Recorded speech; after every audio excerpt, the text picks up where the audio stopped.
libri që kam në dorë, Mall Bulevardi, i kushtohet një qyteti, i kushtohet Tiranës, mallit për bulevardin, për xhiron e mbrëmjes, për atë ritual të përnaçëm deri tek universiteti, për një ritual i cili ishte gati-gati i domosdoshëm për njerëzit e një qyteti. Pandilaço, kënaqësi që të kem në një grusht librash për të folur për këtë vëllim poetik që është shumë intim, por njëkohësisht i përket një herazi edhe shumë brezave që arritur me atë xhiron e famshme të bulevardit. Çfarë të shtyu që ta kthesh në një vëllim poetik këtë nostalgji? Faleminderit ty Beti që edhe ti je pjesë e nostalgjikëve të bulevardit, ndoshta jo aq sa brezi im, por që edhe ti ke disa kujtime, besoj disa episode të ati bulevardi që ka ekzistuar dikur në Tiranë, mbushur plot me njerëz, i cili nuk vuante nga uturima e automobilave dhe nga tymi edhe smogu i makinave, por vetëm zhurmëronte nga bisedat e njerëzve, nga ato komentet që njerëzit bënin lidhur me çështjet që i shqetësonin. Dhe sidomos rinia aty ka kaluar një jetë të bukur, ka pasur një themi një dëshirë për të jetuar ato momente që pavarësisht izolimit dhe kornizave të kohës mundohej që ta jetonte jetën. Edhe unë jam pjesë atyre të rinjve që sot deri diku e kemi këtë lloj nostalgjie. Nuk është që nostalgjia është diçka pozitive kur vjen një farë moshe. Nostalgjia kanalja e thuante Albano. Tamam, nostalgjia kanalja. Po thonë që kur njeriu fillon të ketë nostalgji, janë ato shenjat e para të një moshe të tretë. Por nuk është tamam kështu, nuk jam dakord me këtë përkufizim, sepse them që nostalgjia duhet të jetë pjesë e ndjenjës, pjesë e qenies njerëzore gjatë gjithë kohës. Edhe për një fëmijë, edhe një fëmijë duhet të ketë nostalgji, pavarësisht se ai nuk e interpreton si të tillë, po ka një nostalgji për një park ku ka qenë pak më përpara, ose një adoleshent mund të ketë nostalgji për një lodër që diku i ka mbetur në. Kështu që nuk jam dakord me termin që nostalgjia është shenjë e moshës thyer, por gjithsesi edhe unë them që ky libër ka vërtet nostalgji, por edhe nuk ka nostalgji. Sepse mendoj që është një përmbledhje e disa momenteve të mia, reflektimeve të mia, që kanë të bëjnë jo vetëm me Tiranën e dikurshme, ai është ndoshta një cikël që i përket këtij vëllimi, por aty ka edhe refleksionet tjera, ka meditime, ka ngjarje, ato janë episode të cilat unë kam shkruar diku në parathënien e librit që mua më vinë në momente të caktuara, jo kur dua të frymëzohem, po kur jam në lëvizje madje. Domethënë ndoshta ato mund të vinë në një moment kur ti je duke pirë kafe me dikë, ose kur je në makinë dhe ndalon në semafor, dhe pikërisht kjo gjë mua më bën që të shkruaj. Nuk është që unë e kërkoj frymëzimin. Dhe në fakt në hyrje të librit i shkruan se nuk e ndjen veten poet. Megjithatë, si do ta përkufizoje këtë marrëdhënie kaq të veçantë që ke krijuar me poezinë? Nuk e konsideroj veten poet, sepse normalisht poetët shpërthejnë në moshë të hershme. Ka nga ata që shpërthejnë që në adoleshencë. Unë në adoleshencë nuk është që jam dalluar shumë për poezinë, në atë kohë unë më tepër shkruaja këngë, shkruaja tekste këngësh, sepse shumë më vinte. Madje edhe sot ato më vinë si tekste që mund të muzikohen. Kështu që nuk e konsideroj veten aq poet, sa që konsideroj veten si një artist i cili ka ato momentet e veta që duhet të shpreh atë botën e vet të brendshme. De André është një artist, besoj se e ke dëgjuar, ai thotë e adhuroj, jo vetëm dëgjuar. Tashti nuk po mundohem ta përkufizoj.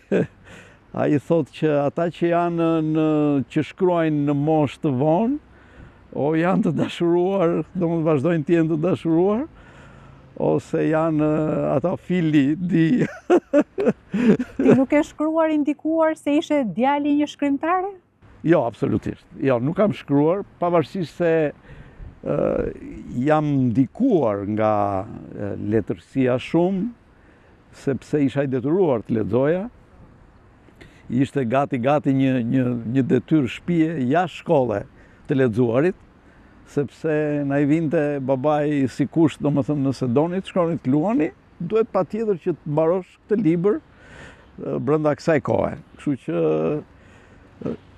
ato librat e parë që unë i kam lexuar me shumë dëshirë, librat e Jules Vernit apo Jack Londonit e tjerë, pastaj filluan të më ngacmojnë për të lexuar një letërsi më të themi në një nivel pak më të sofistikuar, më të lartë, dhe s'është se kam shkruar nga që jam ndikuar absolutisht, bile unë mund të them një fakt që i mat ka ikur nga kjo jetë duke parë vetëm ato poezit që janë bërë këngë.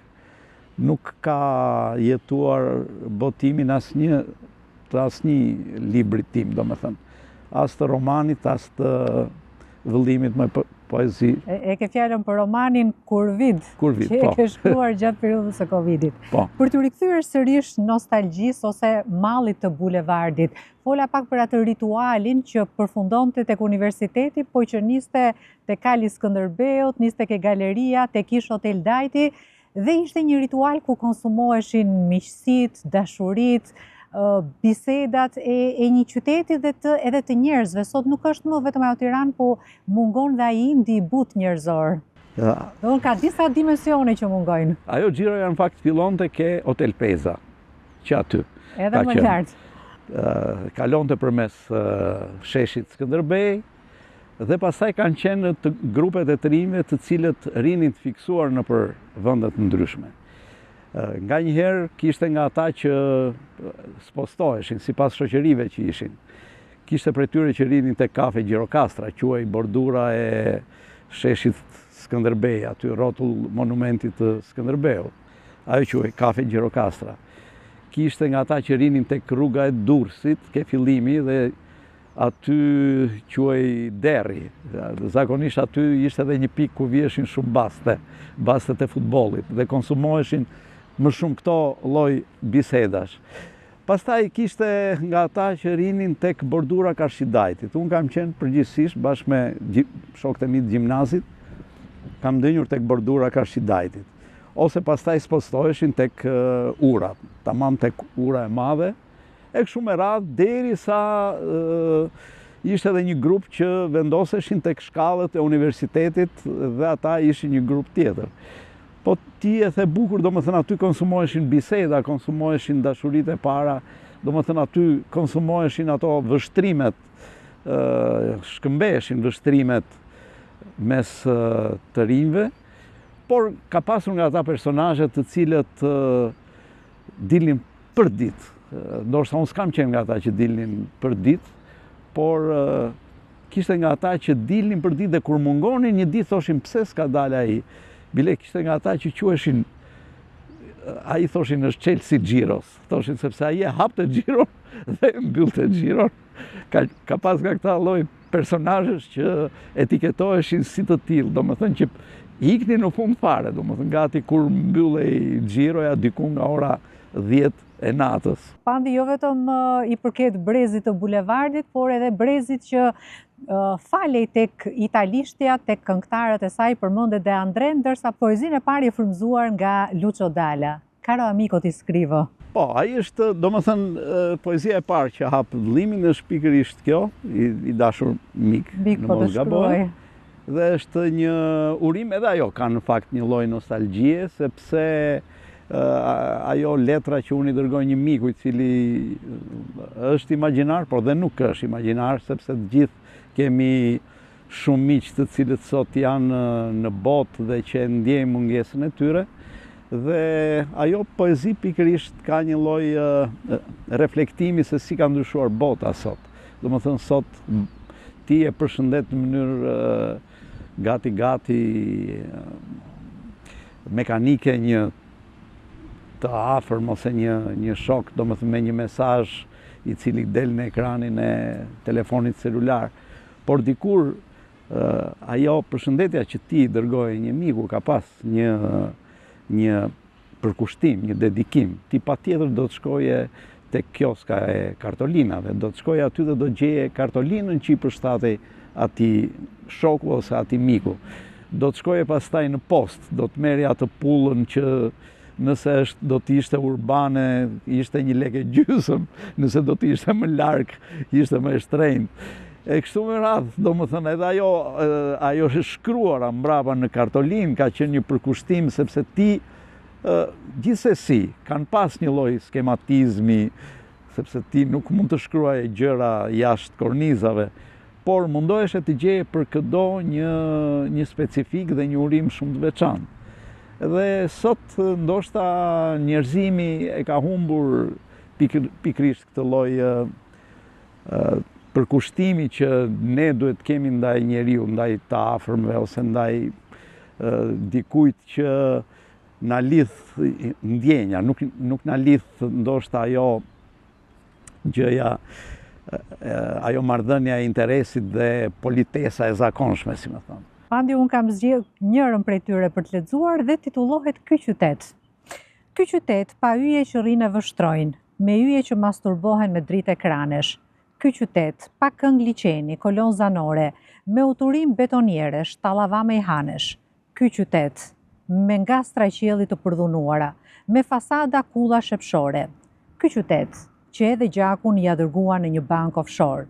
Ky qytet makinash sportive, ergomash të djegura, mendjesh gjaknxeta, e gjuhësh të ndyra, ëndrash të shterura, minifundesh të nxehta, e mbathjesh të grisura e vithe të leta. Ky qytet që valvit ylberin flamur, vipash të ngrehur e zgjidhur u shkur.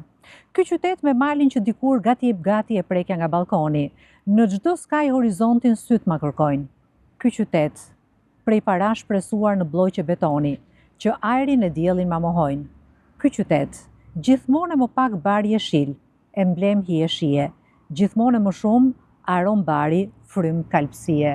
Jo vetëm nostalgjia, siç e the pak më parë, por edhe dhimbja për këtë qytetin që nuk është më, dimensioni që i mungon për masën njerëzore. Çfarë të dhëmë më shumë nga Tirana që është ndërtuar sot? Mua më vjen shumë mirë që ti more këtë poezi, sepse ai vëllim nuk ka vetëm nostalgjin, aty është një lloj revolte. Dhe mua më pëlqen që të jem njeriu që zakonisht nuk ri i heshtur, po gjithmonë e ngre zërin. Edhe për një problem të vogël. Dhe mua më vjen keq, më dhem ky qytet i cili pavarësisht atij ndryshimi ose transformimi që e vën në re, sidomos të huajt, sepse dihet që Tirana sot është bërë një metropol, por ka humbur shumë nga ato karakteristikat e një qyteti të jetueshëm, le ta quajmë. Domethënë ne të gjithë jetojmë në lagje ku deri diku të merret fryma. Ti je i detyruar që të parkosh makinën me shumë vështirësi, të përballesh me njeriu, të përballesh me komshiun. Nga ana tjetër, kur del në mëngjes, përballesh me atë trafikun që të përballesh me plerat që po ai komshiu t'i hedh tek këmbët. Edhe shumë fenomene të tjera, domethënë. Në një kohë që Tirana dikur, unë mendoj, nuk i ka pasur këto probleme. Nuk jam nostalgjik i atij sistemi, absolutisht, se nuk duhet marrë si një nostalgji. Dikush ndoshta e interpreton këtë gjë që unë evokoj nga një herë të Tiranës, si një lloj absolutisht, unë përkundrazi jam një mbështetës i lirisë. Dhe pa diskutim që një njeriu gjën më të shtrenjtë ka lirinë, edhe njerëzit por jo një liri për të shkatruar, për të prishur, për të përdhunuar. Në momentin që dal në dritare dhe shikoj një rrogaqiell sado i bukur dhe nuk shikoj malin e dajtit, kjo më dhëmb. Për të mos thënë shumë gjëra të tjera, domethënë.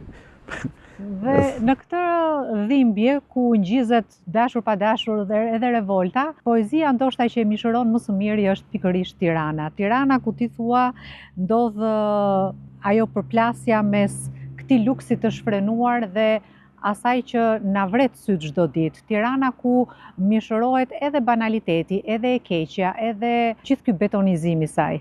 Pikrisht, është kjo ajo që ne na bën që të jemi deri diku, jo nostalgjik, po që të na dhëmb Tirana që ka qenë dikur.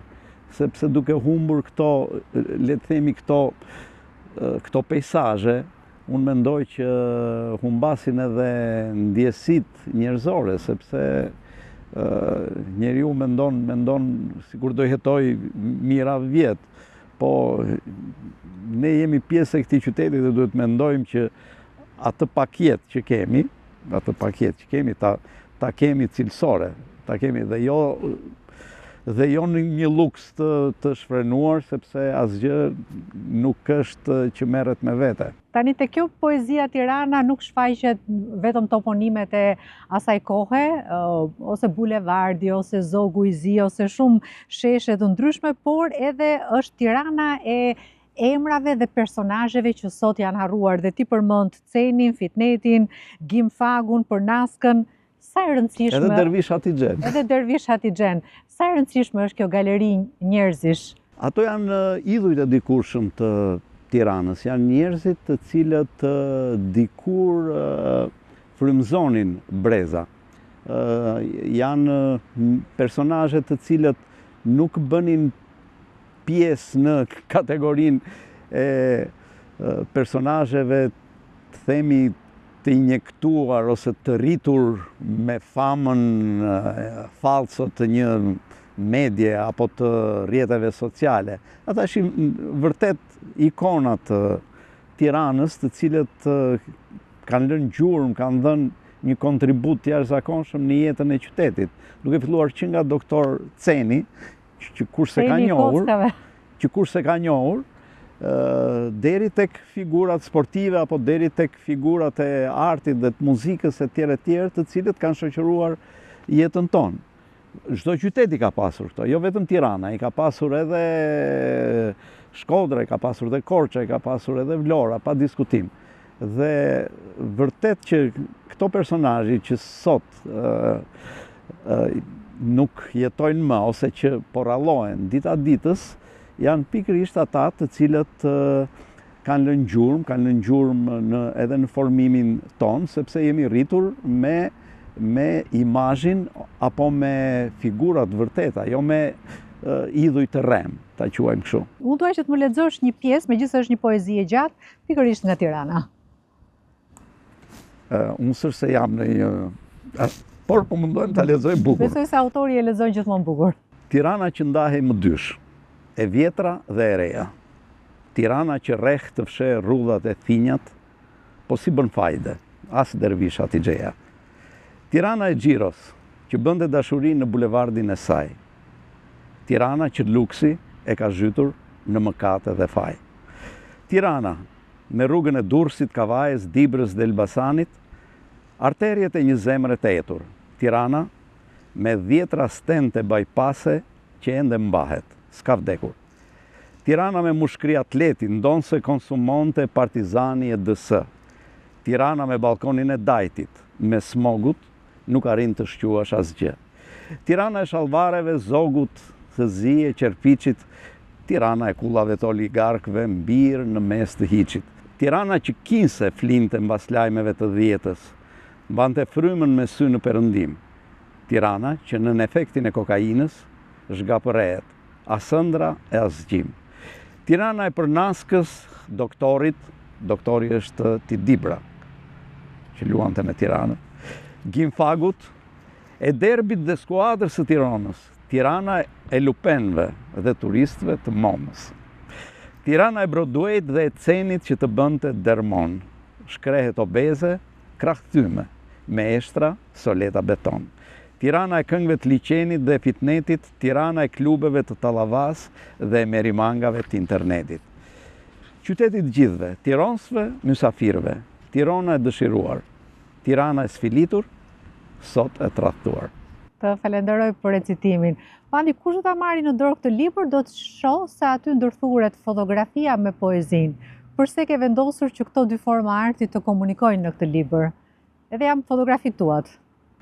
Po, është e vërtet, po edhe vargjet e mia, poezitë e mia, pak a shumë janë si fotografi.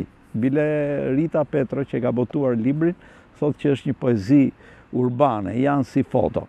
Po ndërkohë, këto fotot kanë lidhje me një pasion timin, që ka të bëjë me televizionin, ka të bëjë me imazhin, ka të bëjë me fotografinë, dhe unë në një moment caktuar bëj shkrepje fotosh ashtu si gjithë sot. Nuk pretendoj që jam një fotograf profesionist, por këto foto pak a shumë kanë lidhje një lloj, mund të bëhet një abinim, si mund të thuhet, me poezinë që është për krah.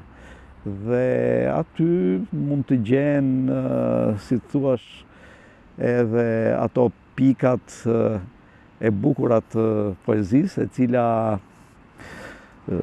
pikat e bukura të poezisë, të cilat ndoshta dikush nuk i sheh, por i shef nëpërmjet një imazhi. Shkruan gjithashtu se laptopi im ende më mban lidhur me një botë që po vuan. Mendon se kjo poezia e sotme që të grish Tirana është një poezi e dhimbjes? Është e vërtet, domethënë. Ashtu siç ai laptopi, ndoshta është, si të thuash, zemra robotike e një artisti, por ashtu si unë, ashtu si ti, që në një moment kemi atë vuajtjen e vogël të përditshme për një fenomen apo për një dukuri të cilën nuk na pëlqen, një dukuri e cila na vret syt, edhe ai laptopi që mban ato dhimbjet tona të përditshme, që në një moment herë dalin në sipërfaqe, por herë ato i mbajnë thellë brenda dhe ne presim momentin e dur për të shpërthyer hard diskun. Dhe unë dua ta mbyll me poezinë optimiste. Mos shpreso se askujt do të kthehet sërish në pol, se këngët do duken të ëmbla si dikur, se burrat do dalin sërish në duel, se gratë do të druhen kur të jetë hera e parë, se fëmijët do të coptojnë gjunjët në gur, se miq do trokasin kur të jetë një janar, se bulevardi do të hesht në prag festival, se kjo luftë do të ketë një fund një fitues, dhe ti do të jesh në anën e tyre, se jeta për ty do të këndojë një himn triumfues, as pak, do të kthejë me shpatulla në more, se askush s'mund të hyjë të grabis privatsin në mbrëmje kur kthehesh në të tënden folez. Mos ki asnjë shpresë. Pandi Laços, falenderoj që ishe në një grush librash dhe mendoj se babai Teodori do të ishte krenar për poezitë tua, por edhe që vazhdon këtë traditë familjare të shkrimit. Unë falenderoj shumë që më bëre pjesë tek një grush librash, dhe me qenë se ti në fund fare solle këtë poezi, kjo luftë nuk do të ketë një fitues, kështu është vërtet në fakt, kjo luftë nuk do të ketë një fitues, por gjithsesi ajo poezi ka vetëm titullin, poezi optimiste, sepse e përshkon ndoshta një lloj pesimizmi i cili na bën sot që ne të luftojmë me të përditshmen dhe gjithsesi të ngrihemi dhe të themi prap sot do të jetojmë atë ndjenjën e optimizmit që diçka e bukur do të vijë, të paktën për fëmijët tonë. Dhe ne përpiqemi se kush të bëjë pjesën tonë. Ti duke shkruar poezi e unë duke folur për libra. Faleminderit që ishe në emision. Faleminderit ju.